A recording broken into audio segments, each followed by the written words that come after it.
Dans cette vidéo, on va voir ensemble comment utiliser les accessoires qui viennent avec ta DJI Pocket 3 dans le kit créateur. On va voir ça ensemble rapidement et on va peut-être couvrir un peu quelques défauts. Commençons avec la caméra elle-même. Ben voilà, tu peux l'allumer en la mettant de côté et voilà, ben, tu peux l'utiliser. Et si tu refermes l'écran comme ça, eh ben, la caméra va se fermer. Super! Ensuite de ça, commençons avec le premier accessoire. On a un trépied que tu peux aller visser en dessous. Non. Connecteur USB. Donc, le trépied peut aller s'installer en dessous de deux accessoires. Il y a celui-ci qui est une batterie. Et il y a celui-ci qui est rien du tout. C'est un peu ridicule. Donc, tu peux aller visser ça comme ça en dessous de cet accessoire et aller l'installer comme ça en dessous de ta caméra. Et c'est comme ça que tu peux utiliser le trépied. Alors, ça prend un truc gros comme ça qui fait à peu près le quart de la dimension de la caméra pour mettre un trépied en dessous. Donc, personnellement, cet accessoire-là, j'irais presque aller jusqu'à le jeter. Parce que tu as un autre accessoire qui, lui, sert à quelque chose, mais qui est un petit peu plus gros. Bon, le double de la taille. Mais celui-là, au moins, c'est une batterie. Donc, quand tu viens visser ça comme ça en dessous, et que tu l'ajoutes en dessous de ta caméra, comme ça, ben là, ça te fait une caméra qui est beaucoup plus grosse. On vient plus que doubler la taille de la caméra. Est-ce qu'on vient plus que doubler la taille de la caméra? Un petit peu. Un petit peu plus que doubler. Voilà. Je referme. Mais bref, comme ça te donne une batterie. Ça prolonge de beaucoup ta durée de charge. Et tu vois, ça devrait s'afficher ici. Ça va te donner le pourcentage de charge de chacun. Voilà, en haut, c'est la caméra, en bas, c'est la batterie. Et dès que tu branches la batterie, ben, elle transfère l'énergie pour recharger la caméra. Donc, on peut dire que si tu veux aller recharger cette batterie-là pendant que tu te sers de celle-là, ben, c'est là que si tu veux utiliser le trépied, tu vas avoir besoin de ce petit bout de plastique qui sert à rien d'autre que ça. Ensuite de ça, qu'est-ce qu'on a d'autre comme accessoire? On a le fameux microphone qui est une belle petite merveille. Celui-ci peut se clipper à ton chandail ou peut se mettre n'importe où sur ton chandail grâce à l'aimant que tu viens mettre ici en dessous de ton chandail et que tu viens clipper, qui va s'attacher avec l'aimant de l'autre côté de ton chandail. Celui-ci a une petite moumoute de poil qui peut aller s'installer par-dessus pour te couper du vent et ça fonctionne super bien. Donc, ça vient se clipper là-dedans. C'est super bien fait. C'est génial. On aime ça. La façon que ça fonctionne, très très simple. Si on allume la caméra, comme ça. La caméra fonctionne avec ses propres microphones. On en a un ici et on en a un là. Si le foyer peut se faire. Voilà. Ce que tu retrouves ici, c'est un haut-parleur et non un microphone. Celui-là ici, au bout de mon pouce.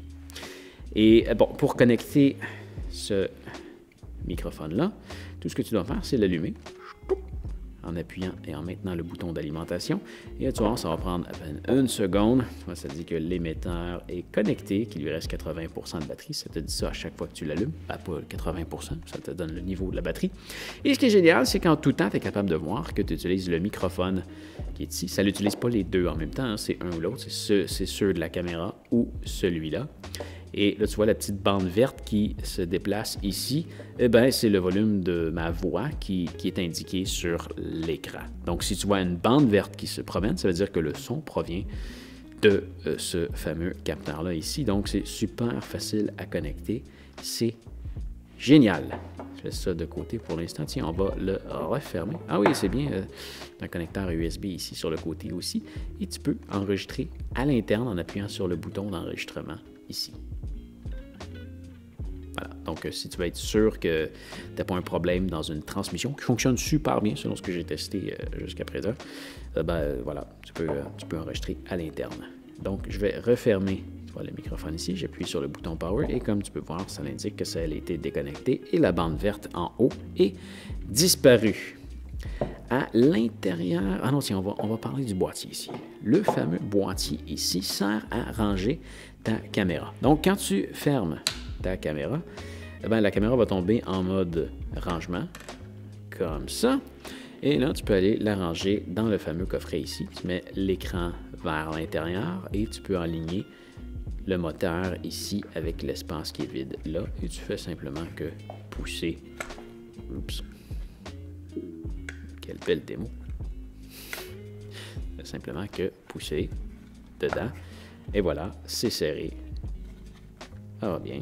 Je te conseille vivement de ranger ta caméra dedans parce que ton moteur ici et là, ben ici est quand même très fragile, le moteur là aussi. Donc, si tu la ranges pas là-dedans, que tu te déplaces avec ça dans ta poche, c'est pas mal sûr que tu vas la briser. Range-la là-dedans, ça te permet de résister à tous les chocs. À l'intérieur du boîtier, il y a deux filtres qui peuvent se serrer. Tu as un filtre ici qui s'appelle le Black Pro Mist qui est non inclus. Donc, je ne l'ai pas testé. Et il y a celui-là qui est inclus, qui est une lentille plus large. Donc, tu vois que si j'allume la caméra ici, eh ben, c'est magnétique. Donc, tout ce que tu as à faire, c'est de venir la mettre comme ça sur le dessus et de la centrer. Et là, ben, ça filme un peu plus large. Truc étrange, par contre, si tu fermes la caméra, eh ben là, tu vas voir qu'elle ne pourra plus se ranger comme elle faisait avant. Ça vient bloquer là et ça vient changer sa position comme ça. Pour la mettre là, comme ça, tu peux venir ranger ta caméra comme ça. Autre truc intéressant, tu as un petit truc vide ici. C'est pour venir ranger ton micro comme ça. Donc, tu peux ranger tout ça dans ta poche. Comme ça, c'est quand même assez bien fait si tu as une grosse poche. Voilà. Bon, ensuite de ça, il y a une autre méthode de rangement et c'est ce fameux boîtier-là. Lui, il aurait pu être mieux fait. Il est très près de la perfection. Je vais te montrer c'est quoi son défaut. On va ranger tout le matériel dedans. Bon, la fameuse lentille ici. Maintenant, tu peux la ranger. Je vais juste la remettre comme ça dans son mode fermé. Tu as des petits espaces de ce côté-ci, ici. Et là, c'est peut-être un peu sombre. Là. Mais tu vois, là-dedans, là, tu peux ranger ta lentille. Peu importe, tu as compris. Ensuite de ça, bon, tu peux venir ranger ta caméra comme ça. Tu mets l'écran vers l'intérieur. Le côté de la caméra s'en vient du côté de DJI et tu rentres ça comme ça. Super. Ensuite de ça, tu peux venir ranger ça. On va le dévisser. Rentre le trépied en premier dans le fond et rentre la batterie par-dessus. Le petit truc qui sert à rien s'en vient à côté. Et sur le côté ici, tu peux rentrer ton micro. En haut, tu peux ajouter un câble pour le recharger, peut-être quelques autres accessoires et tu peux fermer tout ça. Bon, là où ça se gâche, c'est que ben, ça, c'est pas rentré. Donc, si tu veux le rentrer, tu peux sortir ta caméra, la ranger dedans, la remettre dedans, hein, c'est bien. Le problème, c'est que là, elle ferme. Ça ferme. Ça va pas toujours bien. Je suis comme surpris que ça l'ait réussi à fermer. C'est la première fois que je réussis à le fermer aussi bien. J'ai même lu quelques trucs dessus, puis tout le monde dit que ça se sert pas bien. Mais il faut... Bon, visiblement, ça se sert. Bon, voilà, c'est génial! Donc, j'espère que ça va t'avoir aidé.